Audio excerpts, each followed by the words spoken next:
قال يوسف لأبيه يا أبت إني رأيت 11 كوكبا والشمس والقمر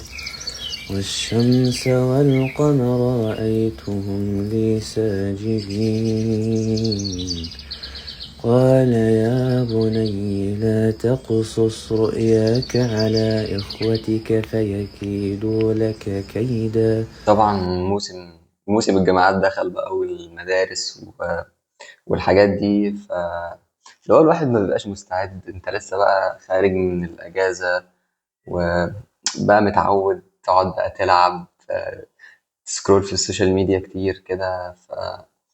فبما اننا في الاسبوع الثالث في الجامعة وخلاص الدكاترة مش عارف الدكاترة ليه، اللي هو انت خلاص انت كله بقى هيبدأ يعمل لك كوزات من دلوقتي وامتحانات وتقييم ودرجات. بالراحة علينا شوية يعني. فبس يعني فاللي هو ما ذاكرتش بقى خلال ال3 أسابيع اللي فاتوا دول، وفاضل على الكويزات كلها تقريبا 3 4 أيام يعني. فقلت بس لازم نستدرك يعني أي حاجة من اللي فاتتنا. فبس كتبت تاسكاتي والله المستعان هبدأ أذاكر بقى. من أكتر الناس اللي بيراكموا أو من أكتر الطلاب اللي بيراكموا مذاكرتهم، وده يعني مش حاجة جديدة عليا، يعني متعود على كده من زمان، اللي هو حتى في الابتدائي في الإعدادي في الثانوي. فأنا متعود اللي هو براكم، يعني مش عارف، بس اللي هو بسوف مش مجرد مذاكرة بس أي حاجة يعني.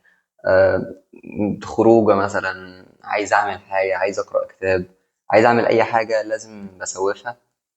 فمش عارف، بس بحس إن هو بيحضر في دماغي دايما أو في ذهني كده الحديث بتاع الرسول صلى الله عليه وسلم: إذا قامت الساعة وفي يد أحدكم فسيلة فليغرسها.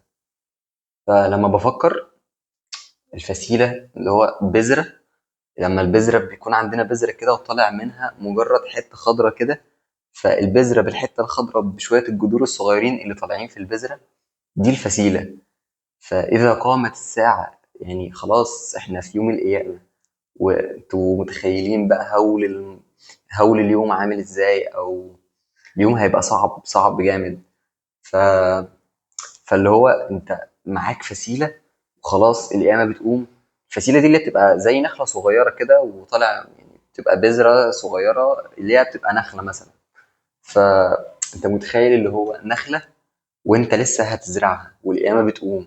فالنخلة دي مثلا مش محتاجة، يعني محتاجة على الأقل مثلا 5 6 سنين علشان تبدأ تديك مثلا بلح أو أي حاجة يعني. فأنت هتستنى الثمار بتاعها 6 سنين أو 5 سنين على الأقل. فلما بستحضر الحديث في دماغي اللي هو يعني لو فاضل دقيقة واحدة ومعايا فسيلة وخلاص القيامة بتقوم، أغرسها، أزرعها ومليش دعوة بقى باللي بيحصل. فبطبق بقى الموضوع ده على أي حاجة في الحياة بقى، مذاكرة، أي حاجة يعني، مع إني براكم بس اللي هو بطبق المقولة دي وبحسها يعني بتشجعني أو بتديني دفعة. يعني أنا مثلا مراكم 3 أسابيع في الجامعة. طبعا لما كنا بنبقى بادئين الجامعة فبتبقى بداية كده، أول يوم مثلا بيبقى عندك حماس اللي هو تذاكر وكده، بس حاسس إن أنا السنة دي يعني ما فيش حماس خالص. فالله المستعان يعني. فخلاص يعني فاضل بقى داخلين على الكويزات وفاضل 3 أيام أو 4 أيام. فخلاص أنت داخل على حاجة مهمة وعليها درجات وتقييم، وحاجة هتبقى مهمة ليك بعد كده. وأنت دلوقتي معاك 3 أيام، 3 أيام دول ومعاك مذاكرة. وأنت طبعا لو قعدت ذاكرت المنهج اللي أنت خدته في 3 أسابيع في 3 أيام لكل المواد، مش هتلم اللي هو هتبقى جامد فيهم، يعني هتعرف معلومات وكده. بس انت مش يعني مفيش حاجه في ايدي تاني اعملها. فاللي هو خلاص انا هعمل اللي عليا وهعمل اقصى حاجه ممكن اقدر عليها. حتى برضو لو جيت مثلا بكره ونمت مثلا طول اليوم او ما ذاكرتش طول اليوم، هيبقى فاضل معايا يوم بعده. فاليوم اللي بعده ده هعمل اللي اقدر عليه. طب انا اليوم اللي بعده ما ذاكرتش وجيت فاضل ساعتين بس، الساعتين دول هبص فيهم على البي دي افات والملخصات، اكيد حاجه من الحاجات دي هتفيدني في الكويز مثلا او في الامتحان عموما. اللي هو أي حاجة تقدر تعملها، ولو فرق دقيقة قبل الامتحان، قبل أي حاجة بتعملها.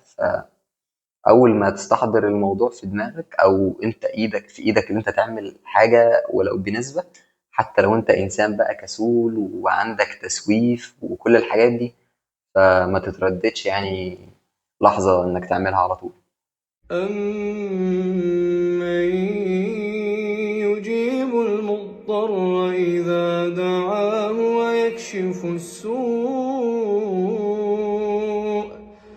وَيَكْشِفُ السُّوءَ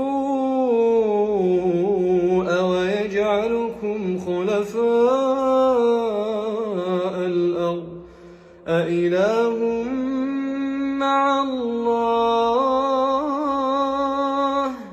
قَلِيلًا مَّا تَذَكَّرُونَ أَمَّن يَهْدِيكُمْ فِي ظُلُمَاتِ الْبَرِّ وَالْبَحْرِ وَمَن يُرْسِلُ الرِّيَاحَ بُشْرًا بَيْنَ يَدَيْ رَحْمَتِهِ أَإِلَٰهٌ مَّعَ اللَّهِ أَإِلَٰهٌ مَّعَ اللَّهِ تَعَالَى اللَّهُ عَمَّا يُشْرِكُونَ. من الحاجات اللي كانت مخلياني حاطط في دماغي اللي هو انا عايز ادخل اسنان بالذات، ومش عايز ادخل بشري مثلا او كده، او حاطط اسنان كحلم، ان اسنان بيبقى فيها يعني في الشغل العملي اكتر من النظري بكتير. يعني مش زي بشري بقى اقعد احفظ في مواد كتير وعندي موديولات كتير وحاجات بقى كتير وامتحانات وكده. بس لما دخلت اسنان اكتشفت العكس تماما. يعني هما بيقولوا إن العملي في أسنان اللي هو كتير، بس ده مش حقيقة خالص. احنا يعتبر بناخد نفس المواد بتاعت بشري بالظبط، يعني اختلافات بسيطة أو نفس المنهج بس قليل شوية صغننين. فاللي هو أنا مش عارف صراحة، ده زائد إن احنا بقى بنعمل حاجات ملهاش علاقة بأسنان. يعني أنا مش عارف صراحة. ف يعني مثلا في حاجة زي مثلا الرسم، زي ده مثلا. انا حاسس ان ده يعني ممكن يكون مناسب اكتر لطلاب فنون جميله مثلا او كده. انا اقعد ارسم حاجات زي دي ليه؟ مش عارف. هو الواحد بيفصل بيها وقته يعني، او بتكون ممتعه ساعات، بس اللي هو انا برضو ايه الافاده من ان اعرف الحاجات دي، او اللي هو ارسمها؟ فمش عارف. ممكن يكون ليها افاده بعد كده وانا مش عارف دلوقتي. فاتمنى يعني. ذاكرت شوية يعني صراحة الحمد لله. يعني ما ذاكرتش اللي أنا كنت عايز أذاكره بالظبط، بس اللي هو تمام يعني كويس كبداية.